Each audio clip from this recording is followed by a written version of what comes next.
Sa gabi, bago ka mahiga, bago ka matulog, lumuhod ka sa isang sulok. Magpasalamat ka sa Diyos sa Kanyang kabutihan. Panginoon, salamat po. Iniligtas mo kaming pamilya sa maghapon. Salamat po sa mga biyayang natanggap namin. Salamat sa iyong pag-iingat. Sana ingatan mo kaming patuloy sa magdamag.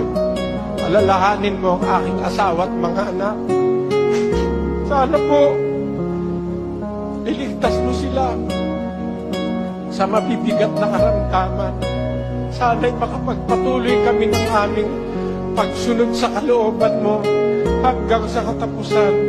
Maraming salamat po sa iyo, Ama. Amin. Sa pangalan ng aming Panginoong Jesus. Amin. Kapiraso lang yon, mga kapatid. Sabi ng Biblia, ang hain ng masama kasuklap-suklap sa Panginoon.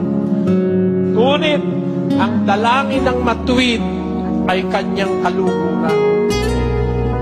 Sa bawat pagtalima mo, anak, sa iyong ama't ina, sa bawat pagmamahal na iukol mo sa iyong ama't ina at paggalang, natutuwa na ang Diyos. Hindi mahal ang kaluguran ng Diyos.